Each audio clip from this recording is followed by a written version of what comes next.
Hello, welcome back to ಉತ್ತರ ಕರ್ನಾಟಕದ ರಾಣಿ channel. ನಾನಿಲ್ಲಿ 2 ಗ್ಲಾಸಷ್ಟು ಕಡಲೆಬೇಳೆನ ತೊಗೊಂಡಿದ್ದೀನಿ. ಇದು ಮನೆ ಬೇಳೆ, ನೀವು ಶಾಪಲ್ಲಿ ಸಿಗುತ್ತಲ್ವ ಅದು ಕೂಡ ನೀವು ತೊಗೊಳ್ಬೋದು. ನಾನಿಲ್ಲಿ ಮನೆ ಬೇಳೆನೇ ಯೂಸ್ ಮಾಡ್ಕೊತಾ ಇದ್ದೀನಿ. ಮನೇಲಿ ಹಬ್ಬ ಇರೋ ಸಲುವಾಗಿ ನಾನಿಲ್ಲಿ ಒಂದು ಸ್ವಲ್ಪ ಜಾಸ್ತಿ ಕ್ವಾಂಟಿಟಿಯಲ್ಲಿ ಬೇಳೆನ ತೊಗೊಂಡಿದ್ದೀನಿ. ನೀವು ನೋಡಿಕೊಂಡು ತೊಗೊಳ್ಳಿ. ಇವಾಗ ನಾನು ಒಂದು ಸ್ವಲ್ಪ ಕಡಲೆಬೇಳೆನ 1-2 ಸರ್ತಿ ಆದರೂ ವಾಶ್ ಮಾಡ್ಕೊತಾ ಇದ್ದೀನಿ. ಒಂದು ಸ್ವಲ್ಪ ಡಸ್ಟದು ಏನಾದರೂ ಇದ್ದರೆ ಕ್ಲೀನ್ ಆಗುತ್ತೆ ಅಂತ. ಇವಾಗ ಅದನ್ನು ಚೆನ್ನಾಗಿ ತೊಳ್ಕೊಂಬರೋಣ. ಇಲ್ಲಿ ನೋಡಿ, ಫಸ್ಟಿಗೆ ನಾನು ಕುಕ್ಕರಲ್ಲಿ ಒಂದು ಸ್ವಲ್ಪ ನೀರನ್ನ ಬಿಸಿ ಇಟ್ಕೊಂಡಿದ್ದೆ, ಅದು ಪೂರ್ತಿಯಾಗಿ ಕಾದಿದೆ. ಇವಾಗ ವಾಶ್ ಮಾಡ್ಕೊಂಡಿರೋ ಕಡಲೆಬೇಳೆನ ನಾನಿಲ್ಲಿ ಹಾಕ್ಕೊತಾ ಇದ್ದೀನಿ. ನೀರು ಬಿಸಿ ಇಟ್ಕೊಂಡು ಮಾಡಿಕೊಂಡ್ರೆ ಒಂದು ಸ್ವಲ್ಪ ಬೇಗ ಆಗುತ್ತೆ ಅಂತ ಹೇಳಿ ಫಸ್ಟಿಗೆ ಬಿಸಿ ಇಟ್ಕೊಂಡಿದ್ವಿ. ಇದಕ್ಕೆ ಒಂದು ಸ್ವಲ್ಪ ಎಣ್ಣೆನ ಹಾಕೊಳ್ಳೋಣ. ಎಣ್ಣೆ ಹಾಕೊಳ್ಳೋದ್ರಿಂದ ಉಕ್ಕಿ ಬರೋದಿಲ್ಲ.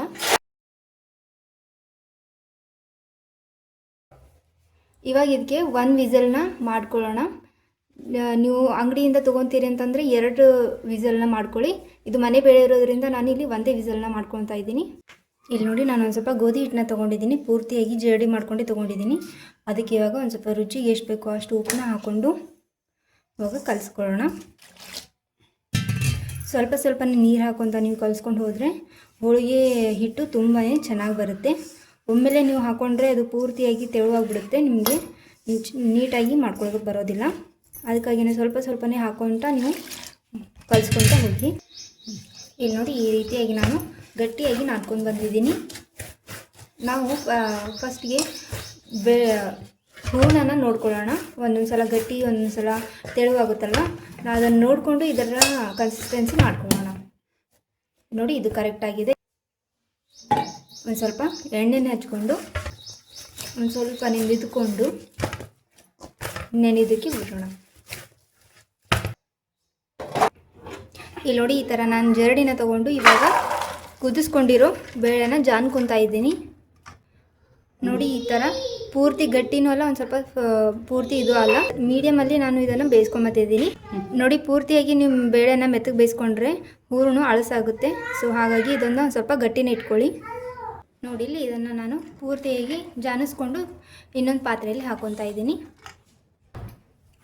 ನೋಡಿ, ನಾನು 2 ಗ್ಲಾಸಷ್ಟು ಕಡಲೆಬೇಳೆನ ತೊಗೊಂಡಿದ್ನಲ್ಲ, ಅದಕ್ಕೆ ಇವಾಗ 1 ಗ್ಲಾಸಷ್ಟು ಬೆಲ್ಲನ ಹಾಕ್ಕೊತಾ ಇದ್ದೀನಿ. ಇಲ್ಲಿ ನಾನು ಅಳತೆ ಮಾಡ್ಕೊಂಡೆ ಹಾಕ್ಕೊತಾ ಇದ್ದೀನಿ. 1 ಗ್ಲಾಸ್ ಬೆಲ್ಲ, 1 ಗ್ಲಾಸ್ ಸಕ್ಕರೆನ ಹಾಕ್ಕೊತಾ ಇದ್ದೀನಿ. ನಿಮಗೆ ಇನ್ನೂ ರುಚಿ ಬೇಕಾದರೆ ಇನ್ನೊಂದು ಸ್ವಲ್ಪ ನೀವು ಸಕ್ಕರೆ ಬೆಲ್ಲನ ಹಾಕ್ಕೊಳ್ಬೋದು. ನಾನಿಲ್ಲಿ 2 ಗ್ಲಾಸ್ ಬೇಳೆಗೆ 1 ಗ್ಲಾಸ್ ಸಕ್ಕರೆ, 1 ಗ್ಲಾಸ್ ಬೆಲ್ಲನ ಹಾಕ್ಕೊಂಡಿದ್ದೀನಿ. ಇವಾಗ ಇದನ್ನು ಚೆನ್ನಾಗಿ ಮಿಕ್ಸ್ ಮಾಡಿಕೊಂಡು ಸ್ಟವ್ ಮೇಲೆ ಇಟ್ಕೊಳ್ಳೋಣ. ಇದು ಪೂರ್ತಿಯಾಗಿ ಬೆಲ್ಲ ಮತ್ತು ಸಕ್ಕರೆ ಕರಗೋವರೆಗೂ ಕುದಿಸ್ಕೊಂಡು. ಇಲ್ಲಿ ನೋಡಿ, ನಾನು ಒಂದು 4ರಿಂದ 5 ಇಲೈಚಿನ ತೊಗೊಂಡಿದ್ದೀನಿ. ಅದು ಇದ್ರ ಜೊತೆ ಕುದಿಸ್ಕೊತಾ ಇದ್ದೀನಿ. ಚೆನ್ನಾಗಿ ಫ್ಲೇವರ್ ಬರುತ್ತೆ ಅಂತ ಹೇಳಿ ನಾನು ತೊಗೊಂಡಿದ್ದೀನಿ. ನೀವು ಬೇಕಾದರೆ ಇಲೈಚಿ ಪೌಡ್ರ್ ಕೂಡ ಹಾಕ್ಕೊಳ್ಬೋದು. ಇಲ್ಲಿ ನೋಡಿ, ಇವಾಗ ಇದು ಬೇಳೆನ ನಾನು ಇಷ್ಟು ಕುದಿಸ್ಕೊಂಡ್ಬಂದಿದ್ದೀನಿ. ಪೂರ್ತಿ ಸಕ್ಕರೆ ಬೆಲ್ಲ ಪೂರ್ತಿ ಕರಗಿದೆ, ಈ ಥರ ಆಗಿದೆ ಇದು. ಇವಾಗ ಇದನ್ನು ನಾವು ಮಿಕ್ಸಿ ಮಾಡ್ಕೊಳ್ಳೋಣ, ಅಥವಾ ಗ್ರೈಂಡರಲ್ಲಿ ಕೂಡ ಹಾಕ್ಕೊಳ್ಬೋದು. ಇಲ್ಲಾಂತಂದರೆ ಇದು ಹೂರಣರು ಚಾಣಿ ಕೂಡ ಸಿಗುತ್ತಲ್ವ, ಅದರಲ್ಲಿ ಕೂಡ ಇದನ್ನು ಹರ್ಕೊಳ್ಬೋದು. ಇವಾಗ ಇದನ್ನು ಪೂರ್ತಿಯಾಗಿ ನಾವು ಹೂರಣ ಫಾರ್ಮ್ಗೆ ಮಾಡ್ಕೊಂಬರೋಣ. ಇಲ್ಲಿ ನೋಡಿ, ಇವಾಗ ಗ್ರೈಂಡರಲ್ಲಿ ನಾನು ಇದನ್ನು ಹರ್ಕೊಂಡು ಬರ್ತಾ ಇದ್ದೀನಿ. ಒಳ್ಳಲ್ಲಿ ನೀವು ಹೇಗೆ ಹರ್ಕೊಳ್ತಿರಲ್ಲ ಅದೇ ಥರನೇ ಫ್ಲೇವರ್ ಇದರಲ್ಲಿ ಬರುತ್ತೆ. ಇದನ್ನು ಪೂರ್ತಿಯಾಗಿ ಗ್ರೈಂಡರ್ ಮಾಡ್ಕೊಂಬರೋಣ. ಇಲ್ಲಿ ನೋಡಿ, ಒಂದು ಸೈಡಲ್ಲಿ ನಾನು ಬಿಸಿನೀರನ್ನ ಇಟ್ಕೊಂಡಿದ್ದೀನಿ. ಅದಕ್ಕೆ ಈ ಥರ ಜಾಳಿನ ಇಟ್ಕೊಂಡು ಇದನ್ನು ಸ್ಟೀಮ್ ಮಾಡ್ಕೊಳ್ಳೋದಕ್ಕೆ ನಾನು ರೆಡಿ ಮಾಡ್ಕೊಂಡಿದ್ದೀನಿ. ಇಲ್ಲಿ ನೋಡಿ, ಒಂದು ಸ್ವಲ್ಪ ನಾನು ಹಿಟ್ಟನ್ನ ತೊಗೊಂಡು ಈ ಥರ ಎಣ್ಣೆ ಹಚ್ಕೊಂಡು ಮಿತ್ಕೊತಾ ಇದ್ದೀನಿ. ನಾಗರ ಪಂಚಮಿ ಸ್ಪೆಷಲ್ಲಾಗಿ ಕನೋಲಿನ ಮಾಡ್ಕೊತಾ ಇದ್ದೀನಿ. ಕನೋಲಿ ಅಂದರೆ ನಿಮ್ಗೆ ಗೊತ್ತಾಗಲ್ಲ, ಇಲ್ಲಿ ನಾನು ಮಾಡ್ಕೊಂಡು ಬರೋಕ್ಕೆ ನಿಮಗೆ ಗೊತ್ತಾಗುತ್ತೆ. ಇದನ್ನು ನಾವು ಹಿಟ್ಟು ನೋಡಿ ಈ ಥರ ಸಾಫ್ಟಾಗಿರಬೇಕು. ಪೂರ್ತಿ ಸಾಫ್ಟ್ ಆಗೋಲ್ಲ, ಪೂರ್ತಿ ಗಟ್ಟಿ ಆಗೋಲ್ಲ, ಮೀಡಿಯಮಲ್ಲಿ ಇದು ಇರಬೇಕು. ಇಲ್ಲಿ ನೋಡಿ, ಈಗ ನಮಗೆ ಕನೋಲಿನ ಮಾಡ್ಕೊಳ್ಳೋದಕ್ಕೆ ಹಿಟ್ಟು ಮತ್ತು ಹೂರಣ ಎರಡೂ ರೆಡಿ ಇದೆ. ಕನೋಲಿನ ನಾವು ಇವತ್ತು ಹೂರಣಿಂದ ಮಾಡ್ಕೊತಾ ಇದ್ದೀವಿ. ಇದು ಪೂಜೆಗೆ ಇದು ತುಂಬಾ ಇಂಪಾರ್ಟೆಂಟು. ಸೊ ಹಾಗಾಗಿ ಇದರಲ್ಲಿ ನಾವು ಮಾಡ್ಕೊತಾ ಇದ್ದೀವಿ. ಇದು ಹೇಗೆ ಮಾಡ್ಕೊಳ್ಳೋದು ಅಂತ ನೋಡೋಣ. ಇಲ್ಲಿ ನೋಡಿ, ನಾನು ಇವಾಗ ಹಿಟ್ಟಿಂದ ಸಣ್ಣದಾಗಿರೋ ಉಳ್ಳೆನ ತೊಗೊಂಡು ಸ್ವಲ್ಪ ಎಣ್ಣೆನ ಹಚ್ಕೊಂಡು ನಾನಿಲ್ಲಿ ಬಾಳೆ ಎಲೆ ಮೇಲೆ ಮಾಡ್ಕೊತಾ ಇದ್ದೀನಿ. ಇಲ್ಲಿ ನೋಡಿ, ಈ ಥರ ಚಪಾತಿ ಥರ ನೀವು ಲಟ್ಟಿಸ್ಕೊಳ್ಳಿ. ಪೂರ್ತಿ ದಪ್ಪ ಆಗಲ್ಲ, ಪೂರ್ತಿ ತೆಳುವಾಗಲ್ಲ, ಮೀಡಿಯಮ್ ಸೈಜಲ್ಲಿ ಇದನ್ನು ನೀವು ಲಟ್ಟಿಸ್ಕೋಬೇಕಾಗುತ್ತೆ. ಈ ಥರ ಸಣ್ಣದಾಗಿ ಲಟ್ಟಿಸ್ಕೊಳ್ಳಿ. ಇವಾಗ ನಾನು ಒಂದು ಸ್ವಲ್ಪ ಹೂರಣನ ಇಟ್ಕೊತಾ ಇದ್ದೀನಿ. ಇದಕ್ಕೆ ನೀವೆಷ್ಟು ಹಿಟ್ಟನ್ನ ತೊಗೊಂಡಿದ್ರಲ್ಲ ಅಷ್ಟೇ ಹೂರಣನ ತೊಗೊಂಡು ಇಲ್ಲಿ ಈ ಥರ ಮಡ್ಚ್ಕೊಳ್ಳಿ.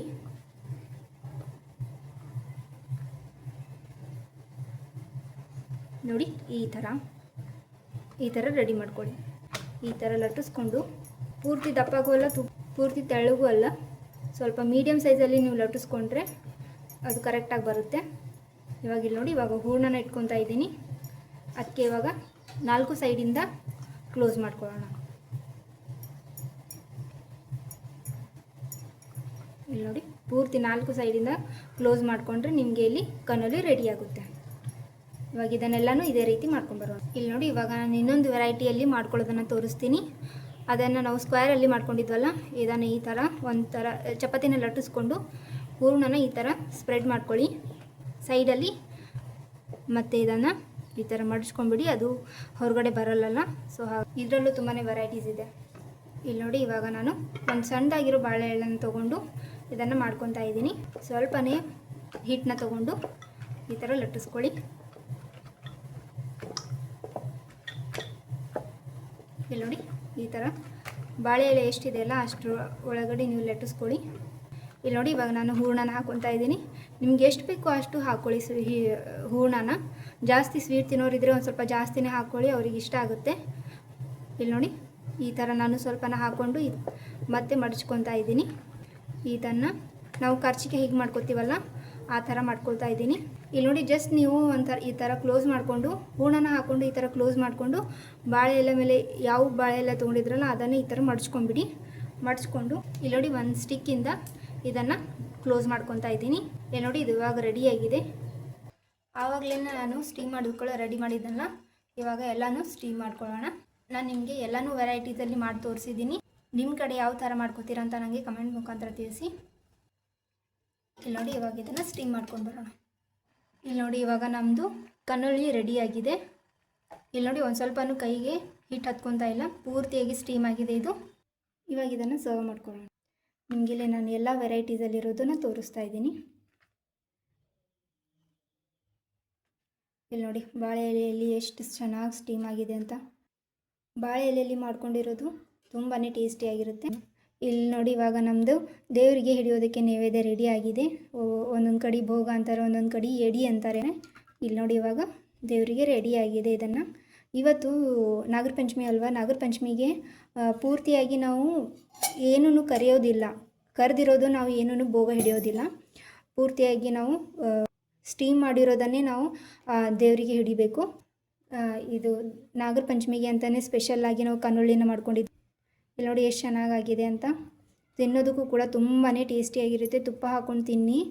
ಯಾರೆಲ್ಲ ಆಯಿಲ್ ಜಾಸ್ತಿ ತಿನ್ನೋದಿಲ್ವೋ ಅವರಿಗಂತೂ ಇದು ತುಂಬಾ ಹೆಲ್ದಿನೂ ಕೂಡ. ಇಲ್ಲಿ ನೋಡಿ, ಇವಾಗ ತುಪ್ಪ ಹಾಕ್ಕೊಂಡು ತಿಂತಾಯಿದ್ರೆ ಮಾತ್ರ ಸ್ವರ್ಗ ಅಂತಲೇ ಹೇಳ್ಬೋದು. ನೀವು ಯಾವುದೇ ಥರದ್ದು ಅಡುಗೆನ ನೀವು ದೇವ್ರಿಗೆ ಹಿಡಿದ್ರೆ ಅದು ಪೂರ್ತಿಯಾಗಿ ಪ್ರಸಾದ ಥರ ರೆಡಿಯಾಗಿಬಿಡುತ್ತೆ. ತಿನ್ನೋದಕ್ಕೂ ಕೂಡ ತುಂಬಾ ಟೇಸ್ಟಿಯಾಗಿರುತ್ತೆ. ಈ ಕನೋಲಿ ವಿಡಿಯೋ ನಿಮಗೆ ಇಷ್ಟ ಆಗಿದ್ದರೆ ನೀವು ಒಂದು ಸಲ ಮನೇಲಿ ಟ್ರೈ ಮಾಡಿ. ನೀವು ಪಂಚಮಿಗೆ ಇದೇ ಥರ ಮಾಡ್ತಿದ್ರೆ ನನಗೆ ಕಮೆಂಟ್ ಮುಖಾಂತರ ತಿಳಿಸಿ. ಲೈಕ್ ಮಾಡಿ, ಶೇರ್ ಮಾಡಿ, ಮತ್ತು ಉತ್ತರ ಕರ್ನಾಟಕದ ರಾಣಿ ಯೂಟ್ಯೂಬ್ ಚಾನಲ್ನ ಸಬ್ಸ್ಕ್ರೈಬ್ ಮಾಡ್ಕೊಳ್ಳೋದನ್ನು ಮರಿಬೇಡಿ. Thank you.